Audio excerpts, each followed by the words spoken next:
अस्सलाम वालेकुम दोस्तों, मैं ਤੁਹਾਡਾ ਵੀਰ ਸੈਨ ਤੇ ਤੁਸੀਂ ਦੇਖ ਰਹੇ ਹੋ YouTube ਚੈਨਲ ਵੇਲਾ ਪੰਜਾਬੀ ਮੁੰਡਾ।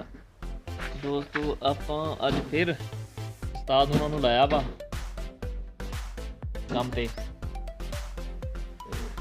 ਉਸਤਾਦ ਹੁਣੀ ਜਨਾਬ ਸਾਹਿਬ ਉਹਦੇ ਨਹੀਂ ਬੰਦੇ ਆ, ਐਡੀ ਆਲਸ ਖਲਾਰੀ ਆ ਇਹ ਜਨਾਬ ਸਾਹਿਬ ਤਪੜੀ ਪਾਏ ਹੋਏ ਸਾਨੂੰ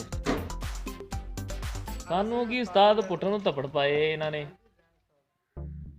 ਤੇ ਬਾਕੀ कभी इन्हों की कोशिश होंगी आ कि छेती हो जाए काम, तो कभी होंगी आ कि टाइम पूरा कर लीए। तो अज देखा जाए तो अज ना सिर्फ टाइम पूरा करता है उस्ताद पुत्तर नूं धप्पड़ पाउण दे चक्करां च होए तिन्ने जाने।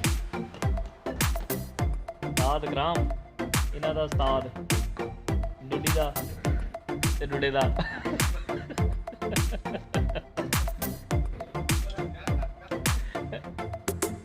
बाकी ਜਿਹੜੇ ਮੇਰੇ ਦੋਸਤ ਮੇਰੇ ਚੈਨਲ ਦੇ ਨਵੇਂ ਸਾਡੇ ਚੈਨਲ ਨੂੰ ਸਬਸਕ੍ਰਾਈਬ ਕਰੋ, ਸਾਡੀ ਵੀਡੀਓ ਨੂੰ ਲਾਈਕ ਕਰੋ, ਸ਼ੇਅਰ ਕਰੋ, ਜੁੜੇ ਰਹੋ ਸਾਡੇ ਨਾਲ ਤੇ ਤੁਹਾਨੂੰ ਇਹਨਾਂ ਦੀ ਆਲਸ ਦਿਖਾਉਂਦੇ ਰਵਾਂਗੇ ਹਮੇਸ਼ਾ। ਤੁਹਾਨੂੰ ਦਿਖਾਉਂਦੇ ਇਹਨਾਂ ਦੇ ਚਿਹਰੇ, ਨੂਰਾਨੀ ਚਿਹਰੇ ਇਹਨਾਂ ਦੇ। ਆਪਾਂ ਜਾਂਦੇ ਇਹਨਾਂ ਦੇ ਕੋਲ ਤੇ ਉਸਤਾਦ ਇਕਰਾਮ ਨੇ ਆਲਸ ਖਿਡਾਰੀ ਆਏ ਆਏ ਆਏ ਆਏ ਇਹ ਜੀ ਉਸਤਾਦ ਇਕਰਾਮ। आओ वड्डा डुडी आ छोटा डुडी इधर बैकग्राउंड चेक कर रहे हैं।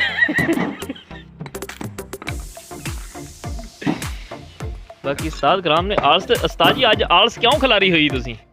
अज लस्सी बनाओ तुसी। लस्सी पियाउने दोस्तों, इन्हां नूं लस्सी दी बड़ी जरूरत आ। ते किहड़ी लस्सी पीनी पसंद करोगे?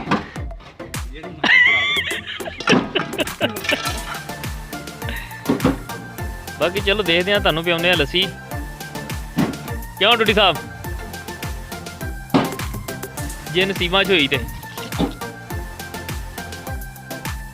ते बाकी ये हुण 13 दे वार उस्ताद जी इस तो बाद 9 चलेगी कि ओ परली नहीं चलेगी? तो बाद 9 ही चलेगी। अच्छा चलो ठीक हो गया दोस्तों, उस्ताद हुणी 9 चलाउणगे ਤੇ ਆਪਾਂ 10 ਚਲਾਵਾਂਗੇ ਨਾਲ। ਤੇ ਉਸਤਾਦ ਬੁੱਢੋ ਚਲਾਊਗਾ ਇਹਨਾਂ ਨੂੰ ਅੱਲਾ ਦੇ ਫਜ਼ਲ ਕਰਮ ਨਾਲ ਡਾਂਗ ਲੈ ਕੇ।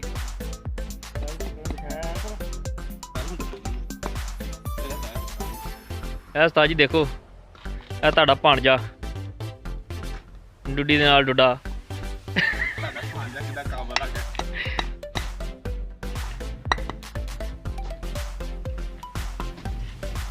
ਕੰਮ ਕਰਾਉਣਾ ਹੋਵੇ ਤੇ ਇਹ ਆਲਸੀ ਵੀ ਬਹੁਤ ਆ ਤੇ ਤੇਜ਼ ਵੀ ਬਹੁਤ ਆ। ਤੇ ਜਦੋਂ ਆਲਸ ਖਿਲਾਰ ਲੈਂਦੇ ਆ ਤੇ ਫਿਰ ਸਮਝ ਲਓ ਕਿ ਦਿਹਾੜੀ 'ਚ ਜਨਾਬ ਸਾਹਿਬ ਇੱਕ ਨਹੀਂ ਪੂਰੀ ਭਰਦੇ ਆ। ਤੇ ਅੱਜ ਮਾਸ਼ਾਅੱਲਾ ਇਹਨਾਂ ਨੂੰ ਟਾਈਮ ਥੋੜ੍ਹਾ ਹੀ ਹੋਇਆ ਆਇਆ ਨੂੰ, ਆਏ ਆ 7:30 ਵਜੇ।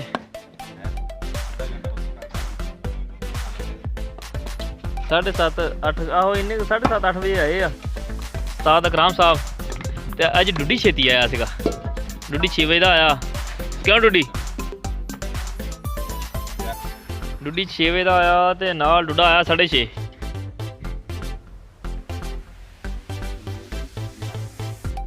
ਤੇ ਨੀਹਾਂ ਦੀ ਸੈਟਿੰਗ ਦੇਖੋ ਜਨਾਬ ਸਾਹਿਬ, ਪਾ ਰਹੇ ਧੱਫੜ ਜਿਹਨਾਂ ਡੰਗਰਾਂ ਨੂੰ ਪਏ ਹੁੰਦੇ ਨਾ ਉਦਾਂ ਇਹ ਪਾਉਣ ਦੇ ਉਸਤਾਦ ਭੁੱਟੋ ਨੂੰ।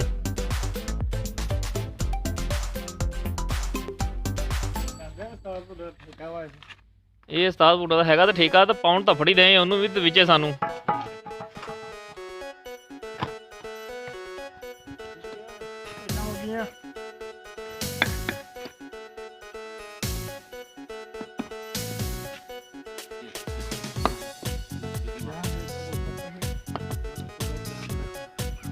ਜਿਹੜਾ ਸਪੀਡ ਨਾਲ ਕੰਮ ਹੱਥ ਤੇ ਸਪੀਡ ਨਾਲ ਚਲਾਇਆ ਕਰੋ, ਤੇ ਕੰਮ ਵੀ ਸਾਫ਼ ਕਰਨਾ, ਇਹ ਨਾ ਹੋਵੇ ਧੱਫੜੀ ਪਾਈ ਜਾਓ।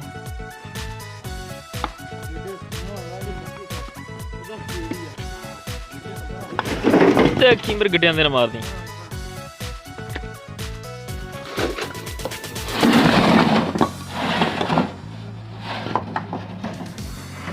ਇਹ ਦੋਸਤੋ ਇੱਟਾਂ ਆਪਾਂ ਤਰ ਕਰਤੀਆਂ ਵਾ।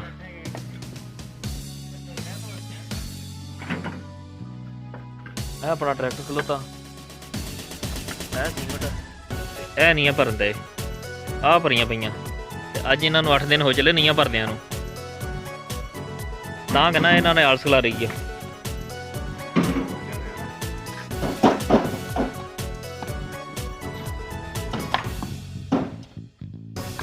ਇਹ ਅੱਧੇ ਘੰਟੇ ਜਿਨ੍ਹਾਂ ਨੇ ਦੇਖ ਲਓ ਦੋਸਤੋ ਵਾਰ ਲਾਇਆ ਵਾ, ਪਾਏ ਧੱਫੜ ਇਹਨਾਂ ਨੇ, ਕੀੜੇ ਪਾਏ ਆ।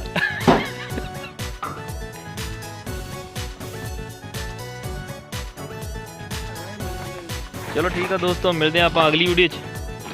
ਸਾਡੇ ਚੈਨਲ ਸਬਸਕ੍ਰਾਈਬ ਕਰੋ, ਸਾਡੀ ਵੀਡੀਓ ਨੂੰ ਲਾਈਕ ਕਰੋ, ਸ਼ੇਅਰ ਕਰੋ, ਜੁੜੇ ਰਹੋ ਸਾਡੇ ਨਾਲ। ਆਪਣਾ ਖਿਆਲ ਰੱਖੋ ਬਹੁਤ ਜ਼ਿਆਦਾ। ਓਕੇ ਜੀ, ਅੱਲਾ ਹਾਫਿਜ਼, ਫੀ ਮਾਨ ਅੱਲਾ।